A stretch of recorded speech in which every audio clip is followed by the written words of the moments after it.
The Adventure of the Copper Beeches. To the man who loves art for its own sake, remarked Sherlock Holmes, tossing aside the advertisement sheet of the Daily Telegraph, it is frequently in its least important and lowliest manifestations that the keenest pleasure is to be derived. It is pleasant to me to observe, Watson, that you have so far grasped this truth, that in these little records of our cases which you have been good enough to draw up, and, I am bound to say, occasionally to embellish, you have given prominence not so much to the many causes célèbres and sensational trials in which I have figured, but rather to those incidents which may have been trivial in themselves, but which have given room for those faculties of deduction and of logical synthesis which I have made my special province. And yet, said I, smiling, I cannot quite hold myself absolved from the charge of sensationalism which has been urged against my records. You have erred, perhaps, he observed, taking up a glowing cinder with the tongs and lighting with it the long cherry-wood pipe, which was wont to replace his clay when he was in a disputatious rather than a meditative mood. You have erred, perhaps, in attempting to put color and life into each of your statements instead of confining yourself to the task of placing upon record that severe reasoning from cause to effect which is really the only notable feature about the thing. It seems to me that I have done you full justice in the matter, I remarked with some coldness, for I was repelled by the egotism which I had more than once observed to be a strong factor in my friend's singular character. No, it is not selfishness or conceit, said he, answering, as was his wont, my thoughts rather than my words. If I claim full justice for my art, it is because it is an impersonal thing, a thing beyond myself. Crime is common, logic is rare. Therefore, it is upon the logic rather than upon the crime that you should dwell. You have degraded what should have been a course of lectures into a series of tales. It was a cold morning of the early spring, and we sat after breakfast on either side of a cheery fire in the old room at Baker Street. A thick fog rolled down between the lines of dun-colored houses, and the opposing windows loomed like dark, shapeless blurs through the heavy yellow wreaths. Our gas was lit and shone on the white cloth and glimmer of china and metal, for the table had not been cleared yet. Sherlock Holmes had been silent all the morning, dipping continuously into the advertisement columns of a succession of papers, until at last, having apparently given up his search, he had emerged in no very sweet temper to lecture me upon my literary shortcomings. At the same time, he remarked after a pause during which he had sat puffing at his long pipe and gazing down into the fire, you can hardly be open to a charge of sensationalism, for out of these cases which you have been so kind as to interest yourself in, a fair proportion do not treat of crime, in its legal sense, at all. The small matter in which I endeavored to help the King of Bohemia, the singular experience of Miss Mary Sutherland, the problem connected with the man with the twisted lip, and the incident of the noble bachelor, were all matters which are outside the pale of the law. But in avoiding the sensational, I fear that you may have bordered on the trivial. The end may have been so, I answered, but the methods I hold to have been novel and of interest. Pshaw, my dear fellow, what do the public, the great unobservant public, who could hardly tell a weaver by his tooth or a compositor by his left thumb, care about the finer shades of analysis and deduction? But, indeed, if you are trivial, I cannot blame you, for the days of the great cases are past. Man, or at least criminal man, has lost all enterprise and originality. As to my own little practice, it seems to be degenerating into an agency for recovering lost lead pencils and giving advice to young ladies from boarding schools. I think that I have touched bottom at last, however. This note I had this morning marks my 0 point, I fancy. Read it. He tossed a crumpled letter across to me. It was dated from Montague Place upon the preceding evening, and ran thus: Dear Mr. Holmes, I am very anxious to consult you as to whether I should or should not accept a situation which has been offered to me as governess. I shall call at 10:30 tomorrow if I do not inconvenience you. Yours faithfully, Violet Hunter. Dear Mr. Holmes, I am very anxious to consult you as to whether I should or should not accept a situation which has been offered to me as governess. I shall call at 10:30 tomorrow if I do not inconvenience you. Yours faithfully, Violet Hunter. Do you know the young lady? I asked. Not I. It is 10:30 now. Yes, and I have no doubt that is her ring. It may turn out to be of more interest than you think. You remember that the affair of the blue carbuncle, which appeared to be a mere whim at first, developed into a serious investigation. It may be so in this case, also. Well, let us hope so, but our doubts will very soon be solved, for here, unless I am much mistaken, is the person in question." As he spoke, the door opened and a young lady entered the room.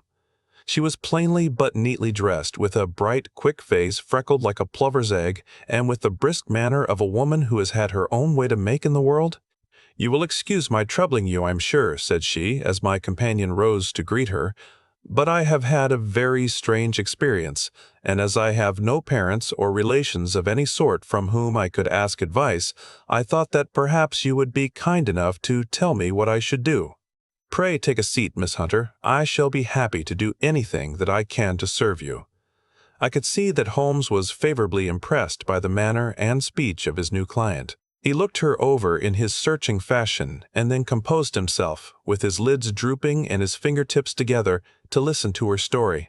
"I have been a governess for 5 years," said she, "in the family of Colonel Spence Munro, but 2 months ago the colonel received an appointment at Halifax, in Nova Scotia, and took his children over to America with him, so that I found myself without a situation. I advertised, and I answered advertisements, but without success. At last the little money which I had saved began to run short, and I was at my wits' end as to what I should do. There is a well-known agency for governesses in the West End called Westaway's, and there I used to call about once a week in order to see whether anything had turned up which might suit me.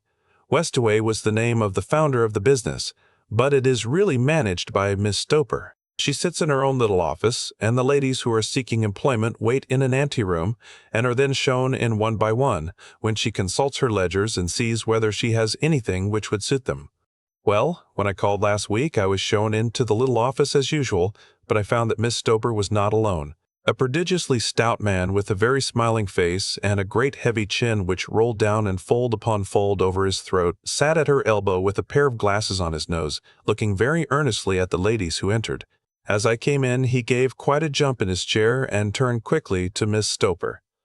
"Aye, that will do," said he. "I could not ask for anything better. Capital, capital." He seemed quite enthusiastic and rubbed his hands together in the most genial fashion. He was such a comfortable-looking man that it was quite a pleasure to look at him. "You are looking for a situation, miss?" he asked. "Yes, sir." "As governess?" "Yes, sir." "And what salary do you ask?" "I had 4 a month in my last place with Colonel Spence Munro." "Oh, tut-tut, sweating, rank sweating," he cried, throwing his fat hands out into the air like a man who was in a boiling passion. "How could anyone offer so pitiful a sum to a lady with such attractions and accomplishments?" "My accomplishments, sir, may be less than you imagine," said I. "A little French, a little German, music, and drawing." "Tut, tut, tut," he cried. "This is all quite beside the question. The point is, have you or have you not the bearing and deportment of a lady? There it is in a nutshell.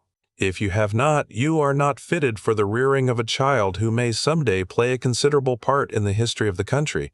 But if you have, why then, how could any gentleman ask you to condescend to accept anything under the 3 figures? Your salary with me, madam, would commence at 100 a year. You may imagine, Mr. Holmes, that to me, destitute as I was, such an offer seemed almost too good to be true. The gentleman, however, seeing perhaps the look of incredulity upon my face, opened a pocketbook and took out a note. "It is also my custom," said he, smiling in the most pleasant fashion until his eyes were just 2 little shining slits amid the white creases of his face, "to advance to my young ladies half their salary beforehand, so that they may meet any little expenses of their journey and their wardrobe." It seemed to me that I had never met so fascinating and so thoughtful a man. As I was already in debt to my tradesmen, the advance was a great convenience, and yet there was something unnatural about the whole transaction which made me wish to know a little more before I quite committed myself. "May I ask where you live, sir?" said I. "Hampshire, charming rural place. The Copper Beeches, 5 miles on the far side of Winchester. It is the most lovely country, my dear young lady, and the dearest old country house." "And my duties, sir?" "I should be glad to know what they would be." "One child, one dear little romper just 6 years old. Oh, if you could see him killing cockroaches with a slipper. Smack, smack, smack. 3 gone before you could wink." He leaned back in his chair and laughed his eyes into his head again. I was a little startled at the nature of the child's amusement, but the father's laughter made me think that perhaps he was joking. My sole duties, then, I asked, are to take charge of a single child. No, no, not the soul, not the soul, my dear young lady, he cried. Your duty would be, as I am sure your good sense would suggest, to obey any little commands my wife might give, provided always that they were such commands as a lady might with propriety obey. You see no difficulty, hey? I should be happy to make myself useful. Quite so. In dress now, for example. We are fatty people, you know, fatty but kind-hearted. If you were asked to wear any dress which we might give you, you would not object to our little whim. Eh? No, said I, considerably astonished at his words. Or to sit here, or sit there, that would not be offensive to you. Oh, no. Or to cut your hair quite short before you come to us. I could hardly believe my ears. As you may observe, Mr. Holmes, my hair is somewhat luxuriant, and of a rather peculiar tint of chestnut. It has been considered artistic. I could not dream of sacrificing it in this offhand fashion. I am afraid that is quite impossible, said I. He had been watching me eagerly out of his small eyes, and I could see a shadow pass over his face as I spoke. I am afraid that it is quite essential, said he. It is a little fancy of my wife's, and ladies' fancies, you know, madam. Ladies' fancies must be consulted. And so you won't cut your hair? No, sir, I really could not, I answered firmly. Ah, very well, then that quite settles the matter. It is a pity because in other respects you would really have done very nicely. In that case, Miss Stoper, I had best inspect a few more of you young ladies. The manageress had sat all this while busy with her papers without a word to either of us, but she glanced at me now with so much annoyance upon her face that I could not help suspecting that she had lost a handsome commission through my refusal. Do you desire your name to be kept upon the books? She asked. If you please, Miss Stoper. Well, really, it seems rather useless since you refuse the most excellent offers in this fashion, said she sharply. You can hardly expect us to exert ourselves to find another such opening for you. Good day to you, Miss Hunter. She struck a gong upon the table, and I was shown out by the page. Well, Mr. Holmes, when I got back to my lodgings and found little enough in the cupboard and 2 or 3 bills upon the table, I began to ask myself whether I had not done a very foolish thing. After all, if these people had strange fads and expected obedience on the most extraordinary matters, they were at least ready to pay for their eccentricity. Very few governesses in England are getting 100 a year. Besides, what use was my hair to me?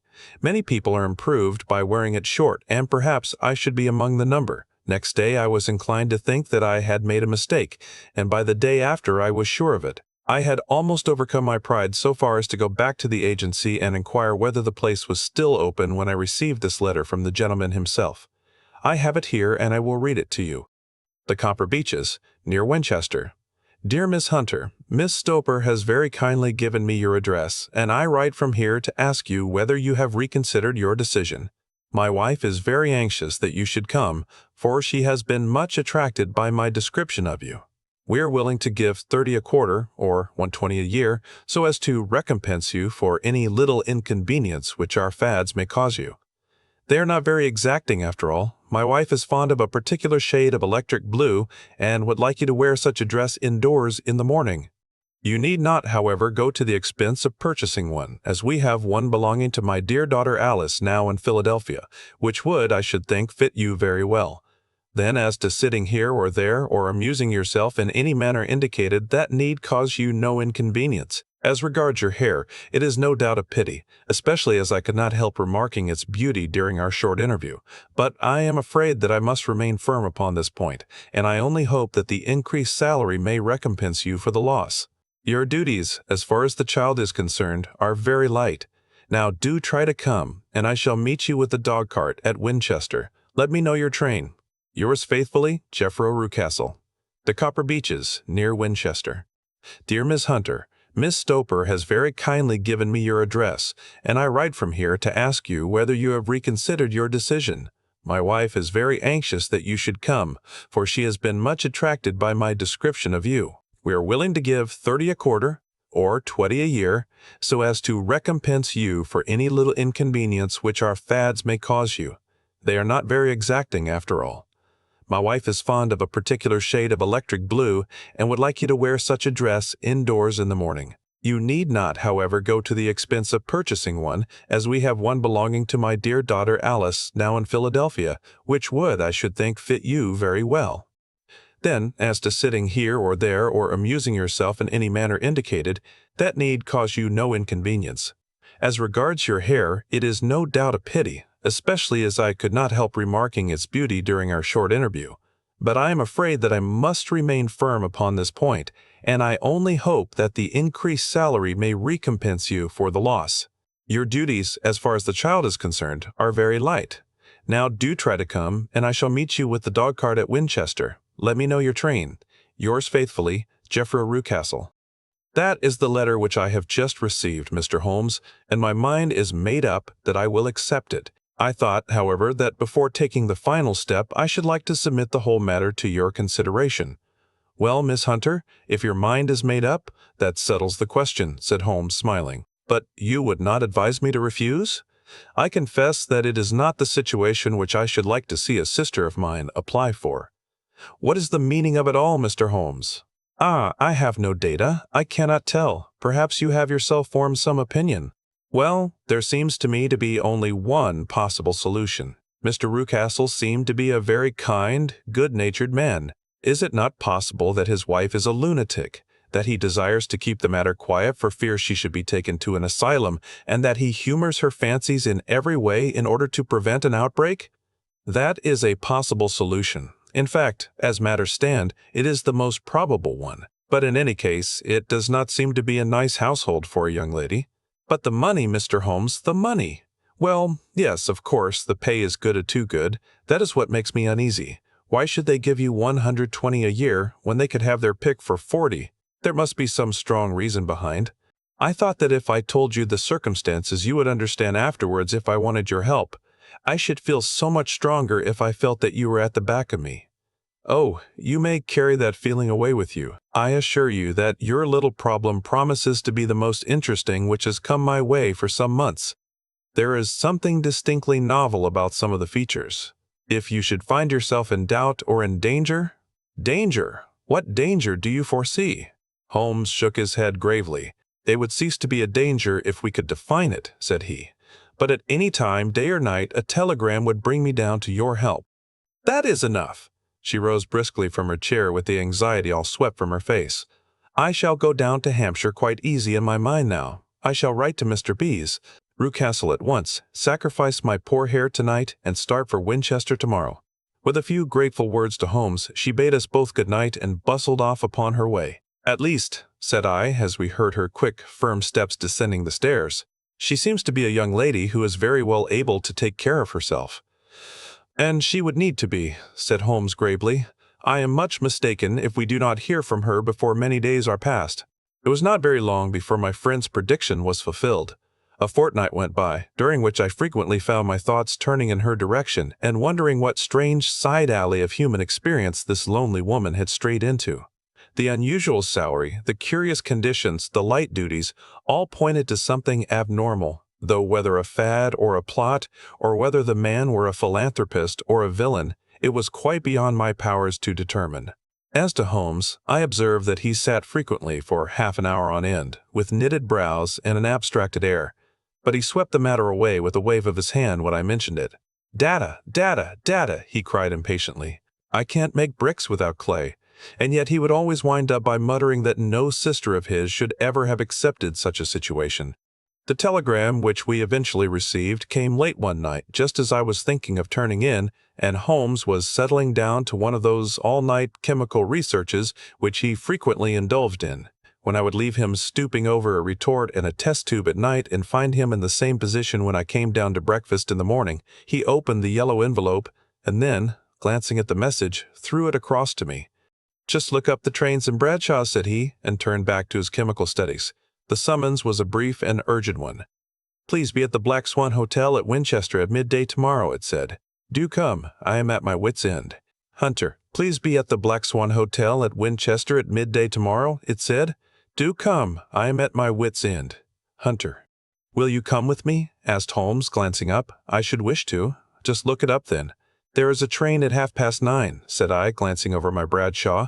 It is due at Winchester at 11:30. That will do very nicely. Then perhaps I had better postpone my analysis of the acetones, as we may need to be at our best in the morning. By 11 o'clock the next day we were well upon our way to the old English capital. Holmes had been buried in the morning papers all the way down, but after we had passed the Hampshire border he threw them down and began to admire the scenery. It was an ideal spring day, a light blue sky flecked with little fleecy white clouds drifting across from west to east. The sun was shining very brightly, and yet there was an exhilarating nip in the air, which set an edge to a man's energy. All over the countryside, away to the rolling hills around Aldershot, the little red and gray roofs of the farmsteadings peeped out from amid the light green of the new foliage. "Are they not fresh and beautiful?" I cried with all the enthusiasm of a man fresh from the fogs of Baker Street. But Holmes shook his head gravely. "Do you know, Watson," said he, "that it is one of the curses of a mind with a turn like mine that I must look at everything with reference to my own special subject. You look at these scattered houses, and you are impressed by their beauty. I look at them, and the only thought which comes to me is a feeling of their isolation, and of the impunity with which crime may be committed there." "Good heavens!" I cried. "Who would associate crime with these dear old homesteads? They always fill me with a certain horror. It is my belief, Watson, founded upon my experience, that the lowest and vilest alleys in London do not present a more dreadful record of sin than does the smiling and beautiful countryside. You horrify me. But the reason is very obvious. The pressure of public opinion can do in the town what the law cannot accomplish. There is no lane so vile that the scream of a tortured child or the thud of a drunkard's blow does not beget sympathy and indignation among the neighbors, and then the whole machinery of justice is ever so close that a word of complaint can set it going, and there is but a step between the crime and the dock. But look at these lonely houses, each in its own fields, filled for the most part with poor ignorant folk who know little of the law. Think of the deeds of hellish cruelty, the hidden wickedness which may go on, year in, year out, in such places, and none the wiser. Had this lady who appeals to us for help gone to live in Winchester, I should never have had a fear for her. It is the 5 miles of country which makes the danger. Still, it is clear that she is not personally threatened. No, if she can come to Winchester to meet us, she can get away. Quite so. She has her freedom. What can be the matter, then? Can you suggest no explanation? I have devised 7 separate explanations, each of which would cover the facts as far as we know them. But which of these is correct can only be determined by the fresh information which we shall no doubt find waiting for us. Well, there is the tower of the cathedral, and we shall soon learn all that Miss Hunter has to tell. The Black Swan is an inn of repute in the High Street, at no distance from the station, and there we found the young lady waiting for us. She had engaged a sitting room, and our lunch awaited us upon the table. "I am so delighted that you have come," she said earnestly. "It is so very kind of you both, but indeed I do not know what I should do. Your advice will be altogether invaluable to me. Pray tell us what has happened to you. I will do so, and I must be quick, for I have promised Mr. Rucastle to be back before 3. I got his leave to come into town this morning, though he little knew for what purpose. Let us have everything in its due order." Holmes thrust his long, thin legs out towards the fire and composed himself to listen. "In the first place, I may say that I have met, on the whole, with no actual ill treatment from Mr. and Mrs. Rucastle. It is only fair to them to say that, but I cannot understand them, and I am not easy in my mind about them." "What can you not understand? Their reasons for their conduct, but you shall have it all, just as it occurred. When I came down, Mr. Rucastle met me here and drove me in his dog-cart to the Copper Beeches. It is, as he said, beautifully situated, but it is not beautiful in itself, for it is a large square block of a house, whitewashed but all stained and streaked with damp and bad weather. There are grounds round it, woods on 3 sides, and on the 4th a field which slopes down to the Southampton high road, which curves past about 100 yards from the front door.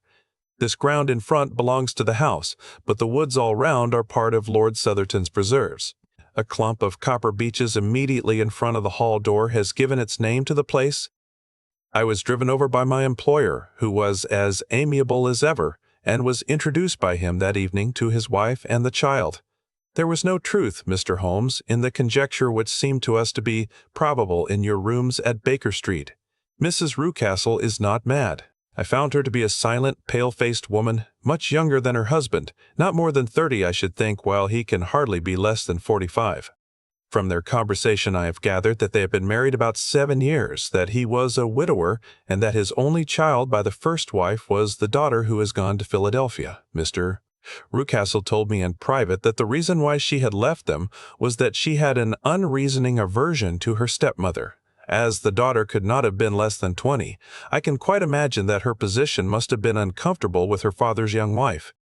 Mrs. Rucastle seemed to me to be colorless in mind as well as in feature. She impressed me neither favorably nor the reverse. She was a non-entity. It was easy to see that she was passionately devoted both to her husband and to her little son. Her light gray eyes wandered continually from one to the other, noting every little want and forestalling it if possible. He was kind to her also in his bluff, boisterous fashion, and on the whole they seemed to be a happy couple. And yet she had some secret sorrow, this woman. She would often be lost in deep thought, with the saddest look upon her face. More than once I have surprised her in tears. I have thought sometimes that it was the disposition of her child which weighed upon her mind, for I have never met so utterly spoiled and so ill-natured a little creature. He is small for his age, with a head which is quite disproportionately large. His whole life appears to be spent in an alternation between savage fits of passion and gloomy intervals of sulking. Giving pain to any creature weaker than himself seems to be his one idea of amusement, and he shows quite remarkable talent in planning the capture of mice, little birds, and insects. But I would rather not talk about the creature, Mr. Holmes, and indeed, he has little to do with my story. "I'm glad of all details," remarked my friend, "whether they seem to you to be relevant or not. I shall try not to miss anything of importance. The one unpleasant thing about the house which struck me at once was the appearance and conduct of the servants. There are only two, a man and his wife. Toller, for that is his name, is a rough, uncouth man, with grizzled hair and whiskers, and a perpetual smell of drink. Twice since I have been with them he has been quite drunk, and yet Mr. Rucastle seemed to take no notice of it. His wife is a very tall and strong woman with a sour face, as silent as Mrs. Rucastle, and much less amiable. They are a most unpleasant couple, but fortunately I spend most of my time in the nursery and my own room, which are next to each other in one corner of the building. For 2 days after my arrival at the Copper Beeches, my life was very quiet. On the third, Mrs. Rucastle came down just after breakfast and whispered something to her husband. "Oh yes," said he, turning to me.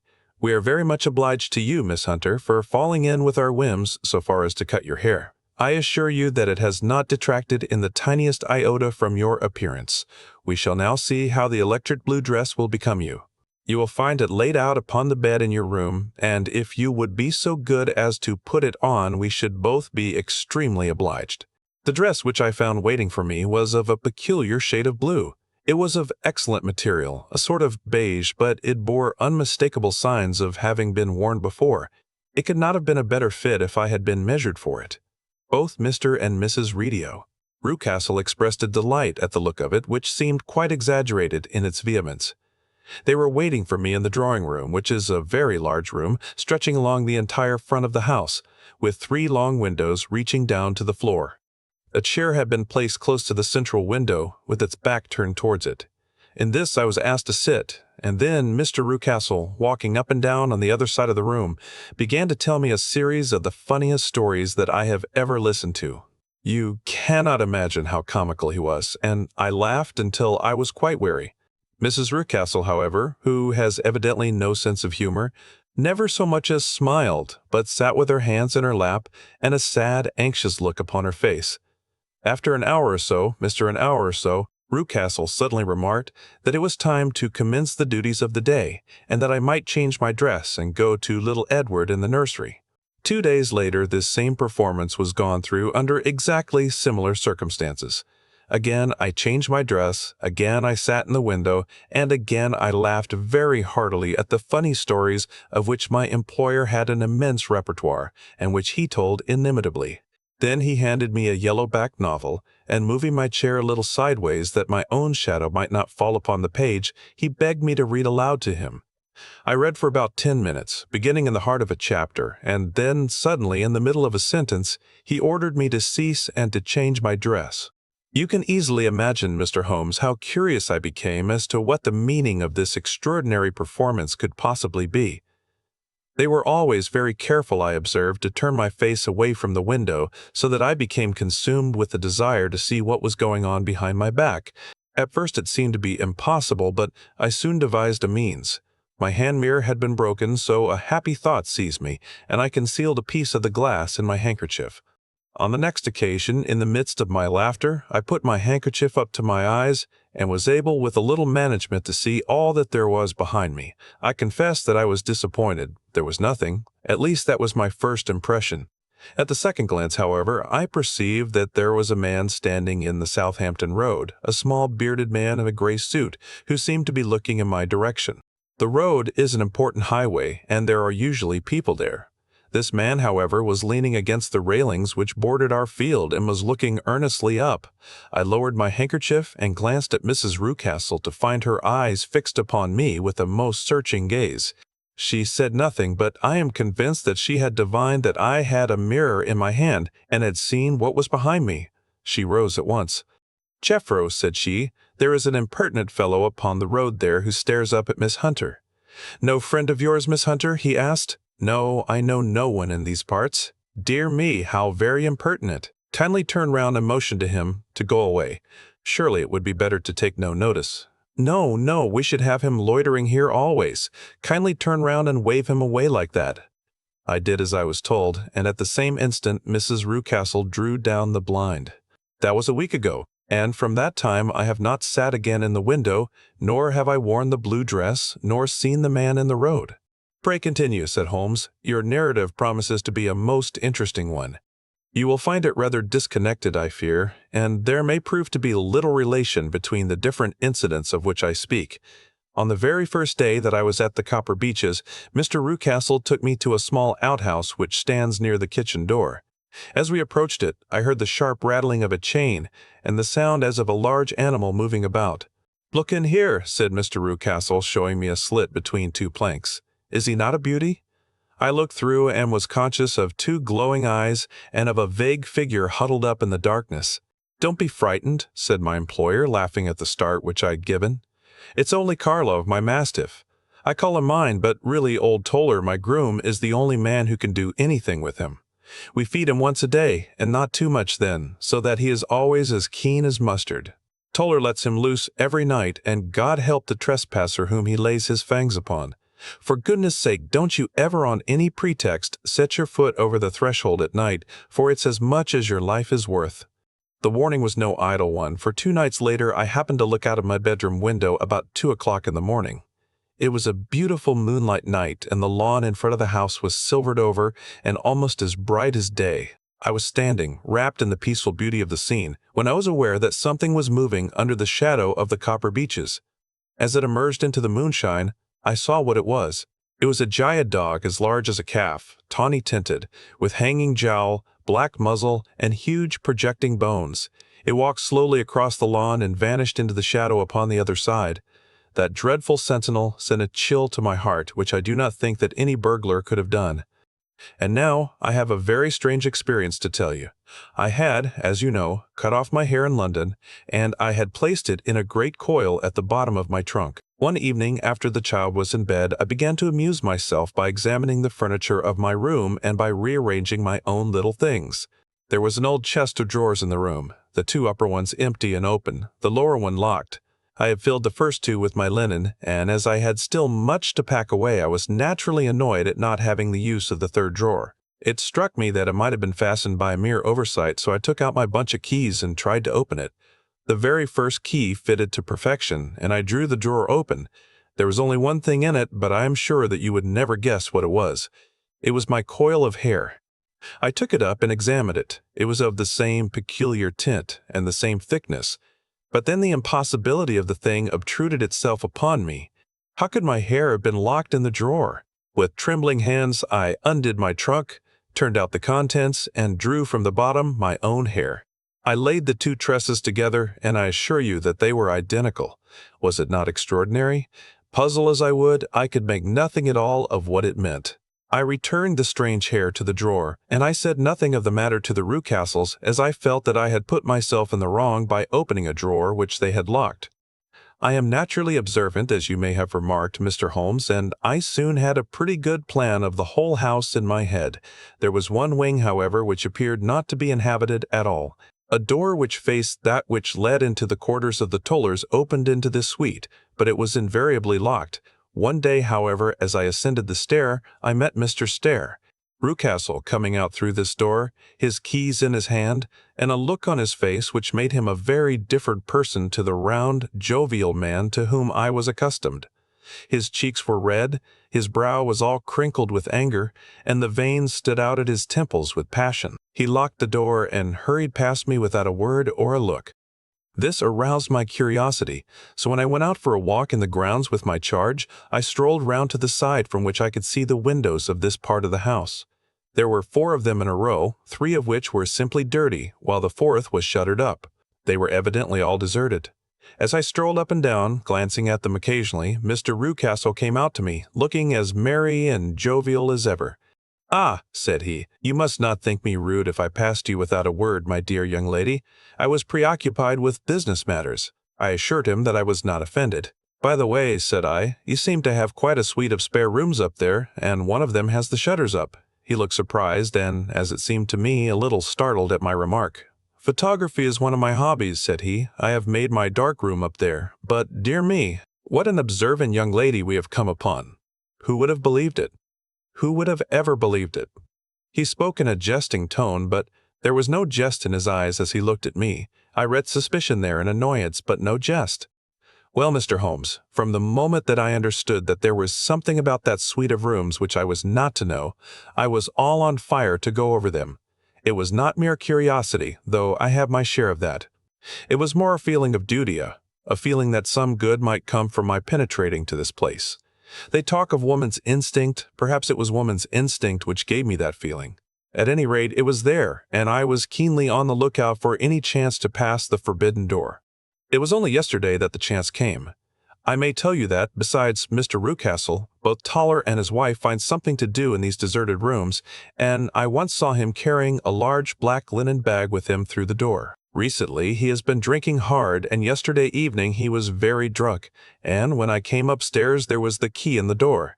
I have no doubt at all that he had left it there. Mr. and Mrs. Rucastle were both downstairs, and the child was with them, so that I had an admirable opportunity. I turned the key gently in the lock, opened the door, and slipped through. There was a little passage in front of me, unpapered and uncarpeted, which turned at a right angle at the farther end. Round this corner were 3 doors in a line, the first and third of which were open. They each led into an empty room, dusty and cheerless, with 2 windows in the one and one in the other, so thick with dirt that the evening light glimmered dimly through them. The center door was closed, and across the outside of it had been fastened one of the broad bars of an iron bed, padlocked at one end to a ring in the wall, and fastened at the other with stout cord. The door itself was locked as well, and the key was not there. This barricaded door corresponded clearly with the shuttered window outside, and yet I could see by the glimmer from beneath it that the room was not in darkness. Evidently there was a skylight which let in light from above. As I stood in the passage gazing at the sinister door and wondering what secret it might veil, I suddenly heard the sound of steps within the room and saw a shadow pass backward and forward against the little slit of dim light which shone out from under the door. A mad, unreasoning terror rose up in me at the sight, Mr. Holmes. My overstrung nerves failed me suddenly, and I turned and ran as though some dreadful hand were behind me clutching at the skirt of my dress. I rushed down the passage, through the door, and straight into the arms of Mr. Rucastle, who was waiting outside. "So," said he, smiling, "it was you then. I thought that it must be when I saw the door open." "Oh, I am so frightened," I panted. "My dear young lady." "My dear young lady." You cannot think how caressing and soothing his manner was. "And what has frightened you, my dear young lady?" But his voice was just a little too coaxing. He overdid it. I was keenly on my guard against him. "I was foolish enough to go into the empty wing," I answered. "But it is so lonely and eerie in this dim light that I was frightened and ran out again. Oh, it is so dreadfully still in there." "Only that?" said he, looking at me keenly. "Why, what did you think?" I asked. "Why do you think that I locked this door? I am sure that I do not know. It is to keep people out who have no business there. Do you see?" He was still smiling in the most amiable manner. "I am sure if I had known—well then, you know now." And if you ever put your foot over that threshold again, here in an instant the smile hardened into a grin of rage, and he glared down at me with the face of a demon. I'll throw you to the mastiff. I was so terrified that I do not know what I did. I suppose that I must have rushed past him into my room. I remember nothing until I found myself lying on my bed, trembling all over. Then I thought of you, Mr. Holmes. I could not live there longer without some advice. I was frightened of the house, of the man, of the woman, of the servants, even of the child. They were all horrible to me. If I could only bring you down, all would be well. Of course I might have fled from the house, but my curiosity was almost as strong as my fears. My mind was soon made up. I would send you a wire. I put on my hat and cloak, went down to the office, which is about half a mile from the house, and then returned, feeling very much easier. A horrible doubt came into my mind as I approached the door lest the dog might be loose, but I remembered that Toller had drunk himself into a state of insensibility that evening, and I knew that he was the only one in the household who had any influence with the savage creature, or who would venture to set him free. I slipped in safety and lay awake half the night in my joy at the thought of seeing you. I had no difficulty in getting leave to come into Winchester this morning, but I must be back before 3 o'clock, for Mr. and Mrs. Rucastle are going on a visit, and will be away all the evening, so that I must look after the child. Now I have told you all my adventures, Mr. Holmes, and I should be very glad if you could tell me what it all means, and, above all, what I should do." Holmes and I had listened spellbound to this extraordinary story. My friend rose now and paced up and down the room, his hands in his pockets, and an expression of the most profound gravity upon his face. "Is Toller still drunk?" he asked. "Yes. I heard his wife tell Mrs. Rucastle that she could do nothing with him." "That is well. And the Rucastles go out tonight?" "Yes." "Is there a cellar with a good strong lock?" "Yes, the wine cellar." "You seem to me to have acted all through this matter like a very brave and sensible girl, Miss Hunter. Do you think that you could perform one more feat? I should not ask it of you if I did not think you a quite exceptional woman." "I will try." "What is it?" "We shall be at the Copper Beeches by 7 o'clock, my friend and I. The Rucastles will be gone by that time, and Toller will, we hope, be incapable. There only remains Mrs. Toller, whom I give the alarm. If you could send her into the cellar on some errand, and then turn the key upon her, you would facilitate matters immensely." "I will do it." "Excellent. We shall then look thoroughly into the affair. Of course there is only one feasible explanation. You have been brought there to personate someone, and the real person is imprisoned in this chamber. That is obvious. As to who this prisoner is, I have no doubt that it is the daughter, Miss Alice Rucastle, if I remember right, who was said to have gone to America. You were chosen, doubtless, as resembling her in height, figure, and the color of your hair. Hers had been cut off, very possibly in some illness through which she has passed, and so, of course, yours had to be sacrificed also. By a curious chance you came upon her tresses. The man in the road was undoubtedly some friend of hers, possibly her fiancé, and no doubt, as you wore the girl's dress and were so like her, he was convinced from your laughter, whenever he saw you, and afterwards from your gesture, that Miss Rucastle was perfectly happy, and that she no longer desired his attentions. The dog is let loose at night to prevent him from endeavoring to communicate with her. So much is fairly clear. The most serious point in the case is the disposition of the child." "What on earth has that to do with it?" I ejaculated. "My dear Watson, you as a medical man are continually gaining light as to the tendencies of a child by the study of the parents. Don't you see that the converse is equally valid? I have frequently gained my first real insight into the character of parents by studying their children. This child's disposition is abnormally cruel, merely for cruelty's sake, and whether he derives this from his smiling father, as I should suspect, or from his mother, it bodes evil for the poor girl who is in their power." "I am sure that you are right, Mr. Holmes," cried our client. "A thousand things come back to me which make me certain that you have hit it. Oh, let us lose not an instant in bringing help to this poor creature. We must be circumspect, for we are dealing with a very cunning man. We can do nothing until 7 o'clock. At that hour we shall be with you, and it will not be long before we solve the mystery." We were as good as our word, for it was just 7 when we reached the Copper Beeches, having put up our trap at a wayside public-house. The group of trees, with their dark leaves shining like burnished metal in the light of the setting sun, were sufficient to mark the house even had Miss Hunter not been standing smiling on the doorstep. "Have you managed it?" asked Holmes. A loud thudding noise came from somewhere downstairs. "That is Mrs. Toller in the cellar," said she. "Her husband lies snoring on the kitchen rug. Here are his keys, which are the duplicates of Mr. Fishen. Rewcastle's." "You have done well indeed," cried Holmes with enthusiasm. "Now lead the way, and we shall soon see the end of this black business." We passed up the stair, unlocked the door, followed on down a passage, and found ourselves in front of the barricade which Miss Hunter had described. Holmes cut the cord and removed the transverse bar. Then he tried the various keys in the lock, but without success. No sound came from within, and at the silence Holmes's face clouded over. "I trust that we are not too late," said he. "I think, Miss Hunter, that we had better go in without you. Now, Watson, put your shoulder to it, and we shall see whether we cannot make our way in." It was an old rickety door, and gave at once before our united strength. Together we rushed into the room. It was empty. There was no furniture save a little pallet bed, a small table, and a basket full of linen. The skylight above was open, and the prisoner gone. "There has been some villainy here," said Holmes. "This beauty has guessed Miss Hunter's intentions and has carried his victim off. But how? Through the skylight. We shall soon see how he managed it." He swung himself up onto the roof. "Ah, yes," he cried. "Here's the end of a long, light ladder against the eaves. That is how he did it." "But it is impossible," said Miss Hunter. "The ladder was not there when the Rewcastles went away. He has come back and done it. I tell you that he is a clever and dangerous man.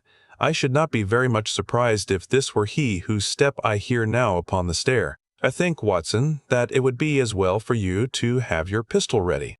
The words were hardly out of his mouth before a man appeared at the door of the room, a very fat and burly man with a heavy stick in his hand. Miss Hunter screamed and shrunk against the wall at the sight of him, but Sherlock Holmes sprang forward and confronted him.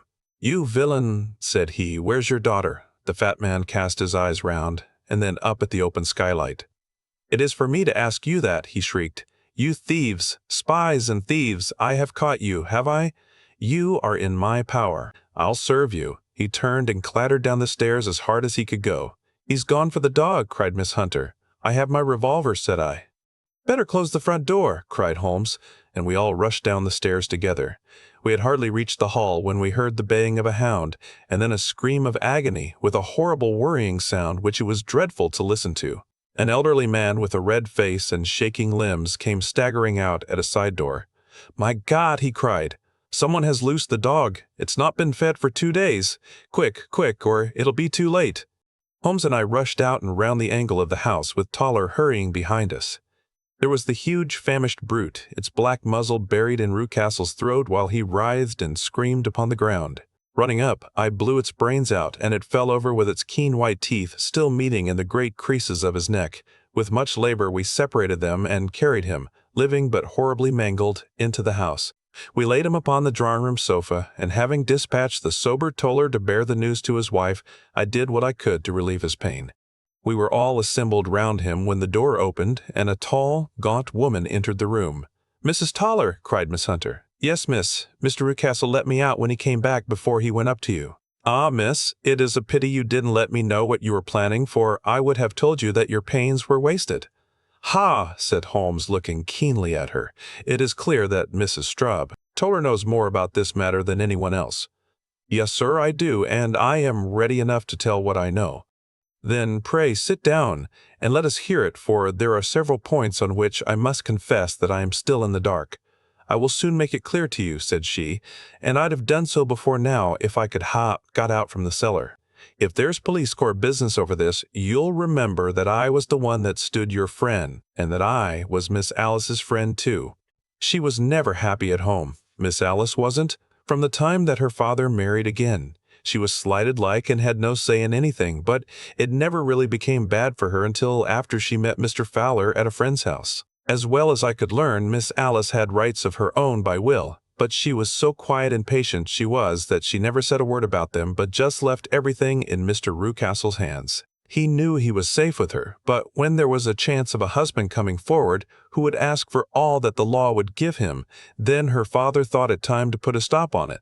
He wanted her to sign a paper so that whether she married or not, he could use her money. When she wouldn't do it, he kept on worrying her until she got brain fever, and for 6 weeks was at death's door. Then she got better at last, all worn to a shadow, and with her beautiful hair cut off, but that didn't make no change in her young man, and he stuck to her as true as man could be. "Ah," said Holmes, "I think that what you have been good enough to tell us makes the matter fairly clear, and that I can deduce all that remains. Mr. Rucastle, then, I presume, took to this system of imprisonment?" "Yes, sir."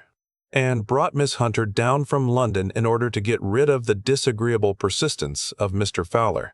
"That was it, sir. But Mr. Fowler, being a persevering man, as a good seaman should be, blockaded the house, and having met you, succeeded by certain arguments, metallic or otherwise, in convincing you that your interests were the same as his." "Mr. Fowler was a very kind-spoken, free-handed gentleman," said Mrs. Laded, taller serenely, "and in this way he managed that your good man should have no want of drink, and that a ladder should be ready at the moment when your master had gone out. You have it, sir, just as it happened."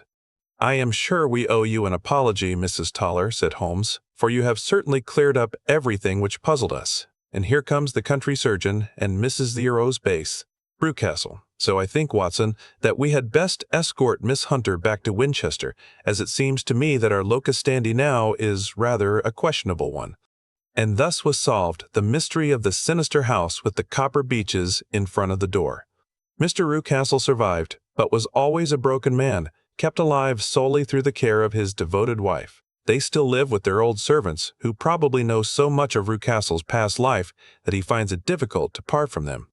Mr. Fowler and Miss Rucastle were married, by special license, in Southampton the day after their flight, and he is now the holder of a government appointment in the island of Mauritius. As to Miss Violet Hunter, my friend Holmes, rather to my disappointment, manifested no further interest in her when once she had ceased to be the center of one of his problems, and she is now the head of a private school at Walsall, where I believe that she has met with considerable success.